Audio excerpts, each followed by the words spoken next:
Hello, hello les amis, on se retrouve aujourd'hui pour une vidéo. Quel est le message de vos guides en cette période de fête et en cette période de renouveau avec cette nouvelle année qui arrive? Quels sont les conseils de vos guides pour amorcer cette nouvelle année?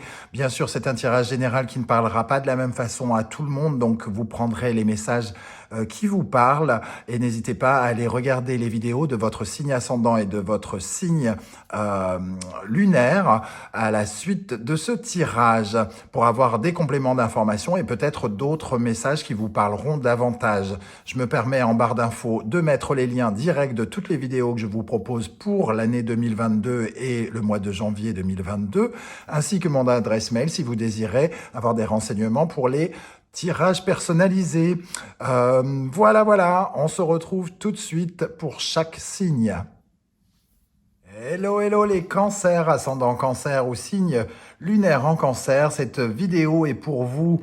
Nous allons regarder ensemble quels sont les messages de vos guides pour cette période de fin d'année, début d'année, cette période de fête. Quels sont les messages de vos guides? On va regarder le thème principal. De quoi veulent nous parler les guides ici? Alors, ici, nous avons l'énergie du taureau, de Vénus, ici, donc le Verseau, et Uranus. Il y a comme une révolution.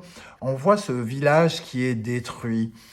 Et cette personne qui, ici, qui décide de retourner dans son village cassé, alors que celui-ci prend son baluchon et se barre. Hein.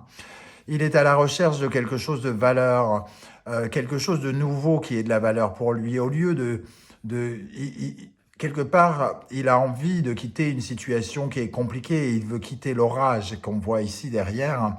Et il veut redorer son image, entre guillemets. C'est-à-dire qu'il veut avoir une meilleure estime de lui et être dans une zone où il aura davantage plus de succès. Il y a ici une envie quelque part avec le signe, avec la planète Uranus, d'une certaine forme de révolution dans ce qu'il y a de la valeur pour soi. C'est-à-dire qu'avec Vénus, et Vénus qui représente l'argent, la beauté, l'amour, et surtout l'amour, ici on voit que quelque chose n'a pas été satisfaisant, quelque chose ne fonctionne pas, et qu'il faut reconstruire ailleurs, il faut repartir ailleurs. Et soit, ami cancer, vous avez des difficultés à accepter cette situation parce que justement c'est compliqué pour vous d'aller vers de la nouveauté, ou en tout cas le message lui nous dit que il serait bon d'aller voir ailleurs si j'y suis. Et avec cette énergie-là, on retrouve le Bélier, la planète Mars et à nouveau le Verseau et Uranus. Mais il semble que dans cette nouvelle aventure, il y ait quand même quelque chose qui vous fasse peur. Parce que ici, on voit ce personnage, ce fou qui veut se libérer, mais qui a peur de sa libération. Donc, à la fois, on a envie de partir quelque part, on a envie de s'aventurer sur de nouveaux territoires, et d'un autre côté, on n'en a pas l'énergie où il y a des choses qui nous font peur. Donc, on est bloqué d'une certaine manière, sur une envie de nouveau départ que l'on stoppe, que l'on canalise ou que véritablement on bloque ici parce que il y a certaines habitudes qui sont difficiles à changer et peut-être des habitudes qui sont en lien soit avec l'amour, soit avec l'argent, soit avec la beauté. On a peut-être un peu peur de quitter quelque chose de beau pour ne pas retrouver quelque chose aussi beau, ou de quitter l'amour pour ne pas retrouver l'amour, ou de quitter de l'argent pour ne pas retrouver de l'argent. Il y a quelque chose de cet ordre-là pour vous, les amis cancer. Donc, on va regarder maintenant la suite de ce message de vos guides.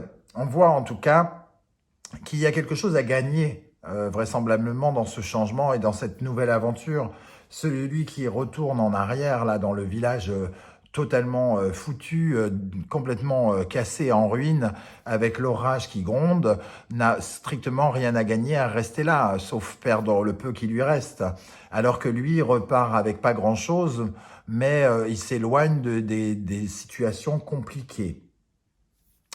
Donc, peut-être que c'est un peu comme si vous ressentiez un besoin de partir, mais que vous avez encore le sentiment que c'est précipité, sans vous rendre compte qu'un orage gronde tout au loin, et que pour l'instant, on vous propose de partir de votre plein gré, et que peut-être bientôt, on vous proposera de partir de force. Quelque chose de cet ordre-là. On va regarder ce à quoi il serait bon de tourner le dos pour être plus épanoui, pour vous sentir mieux dans la vie, selon vos guides. Nous avons ici la messe noire avec le signe du Scorpion de Pluton. Ça nous parle d'une transformation un peu de notre inconscient, de peur, de choses qui sont enfouies au plus profond de nous, des instincts un peu comme de la sorcellerie, des choses qui viennent nous empoisonner, qui font que parfois on se sacrifie un petit peu et que on sacrifie notre bonheur. Ici, il est question avec la planète Pluton et le Scorpion d'une mort symbolique pour aller vers son expansion. Donc il est question ici de laisser des fonctionnements un peu morbides, c'est fort quand même, mais de laisser des comportements limitants, en tout cas déjà limitants, vous arrêtez ou arrêtez votre expansion. Il y a quelque chose ici, on est dans une sorte de prière où on prie les forces maléfiques, hein, entre guillemets, pour avoir une expansion. Et on nous dit de plutôt se concentrer sur des choses plus positives. Peut-être que vous avez tendance à penser que vous êtes en roue libre dans la malchance, la shkumun, et que de toute façon tout est ruiné ici, que vraiment c'est un cycle qui fonctionne de façon fermée et que ça vous suit. Il est question d'arrêter de penser ainsi et d'avoir des pensées plus épanouies et plus épanouissantes pour vous, plutôt que d'être dans quelque chose de négatif, mais oui, de négatif, de lugubre, vous restez ancré dans quelque chose qui vous déconstruit. Ce à quoi il serait bon de tourner le dos aussi, ça nous parle ici entre guillemets, de la valeur des gens, puisqu'on retrouve le taureau, la planète Vénus, et ici la balance, et encore la planète Vénus, l'amour que l'on porte aux autres. Il y a quelque chose de néfaste sur l'amour que l'on porte aux autres, et on se sent pas épanoui. Soit on ne fait pas confiance aux autres, soit on a l'impression qu'ils nous, entre guillemets, ensorcellent. Il y a quelque chose où tout à coup on se sent en panique face aux autres. Et comme vous êtes Cancer, ça fait remonter forcément des émotions très très très très puissantes chez vous et qui vous font douter peut-être de plus ou moins tout le monde à cause de cela, hein. C'est un peu comme si tout le monde commençait à vous faire peur désormais, au point de ne plus savoir qui pourraient être vos ennemis et vos amis. Ici, le valet de Pentacle nous parle justement de cet apprenti qui a une forme d'immaturité. Il serait question ici de laisser derrière vous un manque d'analyse, un manque de... C'est comme si c'était quelque chose de l'ordre du sentiment, alors que ce n'est pas la réalité. Vous ressentez un manque d'amour des autres, et vous n'avez pas compris quelque chose que vous auriez dû apprendre, une leçon qui n'a pas été apprise. Et il est question de tourner le dos à cela pour aller vous aventurer vers de nouvelles façons d'aimer et d'aimer les autres, hein, ici, d'aimer le monde. Il y a un côté pragmatique, un peu archi-sérieux dans ces énergies, et on vous invite à vous en libérer avec ce Verseau, et surtout ce Uranus qui est comme une sorte de crise, une crise peut-être identitaire, de laisser derrière vous les choses qui sont déconstruites pour aller vers quelque chose de plus épanouissant. Justement, quelles sont vos meilleures armes pour vous épanouir, pour être plus heureux? Les amis Cancer. Ah, on retrouve le Taureau toujours. avec la planète Vénus, l'expansion et Jupiter.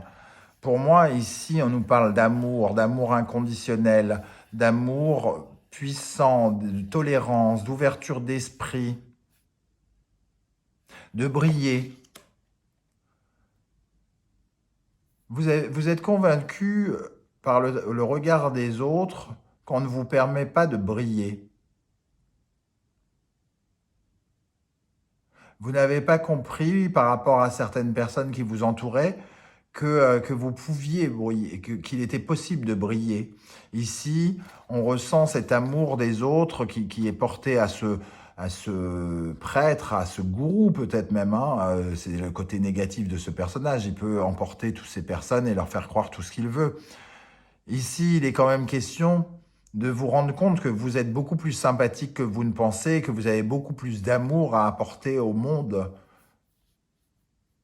que cette sorte de fermeture peut-être que vous avez offert pendant quelque temps, une certaine forme d'isolement aussi, pour vous mettre en sécurité, parce que peut-être vous n'avez pas assez confiance aux autres actuellement.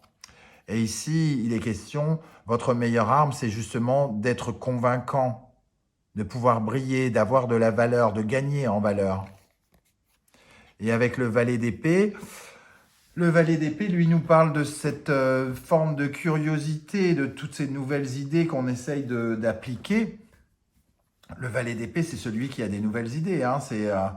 Il apporte énormément de curiosité dans son monde. Il cherche les idées qui lui permettront de s'épanouir et il est prêt à en découdre hein, quelque part déjà. Ici, il met son énergie en ébullition, il a envie d'apprendre de nouvelles choses, lui aussi, comme le valet de Pentacle. Sauf que ici, c'est apprendre concrètement, et ici, c'est apprendre par son intelligence, son discernement. Il est question d'apprendre à être plus lucide sur son pouvoir de séduction aussi, de façon générale, pouvoir d'attraction. L'attraction des richesses, l'attraction du bonheur, et d'ouvrir les yeux sur votre pouvoir d'attraction. Ne pas être pessimiste, dans l'abandonnite, à vous auto-saboter vous-même. Qu'est-ce qui pourrait vous arriver de mieux si vous écoutez en quelque sorte les conseils de vos guides qui ne sont pas retranscrits qu'ici, hein, que vous ressentez vous-même dans votre cœur, dans votre âme. Le guide et la lumière, c'est justement de vous apporter une certaine forme de lumière, une lumière qui vous permettra d'avancer dans la vie et d'y voir plus clair sur vos vœux, sur vos souhaits, sur vos objectifs, sur ce que vous pouvez atteindre et sur votre avenir. Une lumière qui viendra vous éclairer, vous illuminer et aussi vous permettre de briller davantage et d'attirer davantage le bonheur, davantage l'abondance et quelque chose qui est relayé à vos guides justement, une certaine forme de clairvoyance aussi pour certains. Voilà, on va terminer avec les messages de vos guides, du moins les conseils de vos guides, pardon. Donc nous avons soyez volontaire, la volonté, soyez volontaire, avancez en appréciant la personne que vous êtes. Ne vous dévalorisez pas.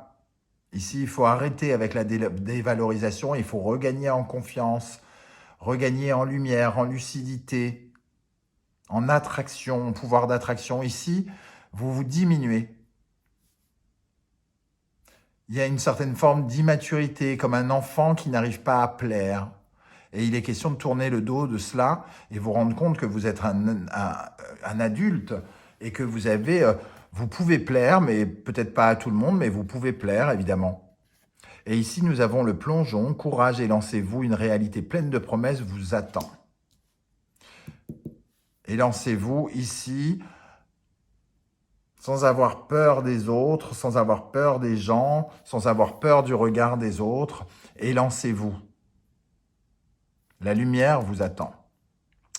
Voilà les amis Cancer, comment je ressens ce tirage. Je ne sais pas du tout comment ça va vous parler. N'hésitez pas à me dire en commentaire ce que vous ressentez. Je serai heureux de vous lire et de vous répondre. Et si vous avez aimé ce tirage, n'hésitez pas à liker, à vous abonner et à partager sur vos réseaux sociaux. Je vous remercie et je vous dis à très bientôt pour une guidance 100% professionnelle et matérielle. Ciao, ciao.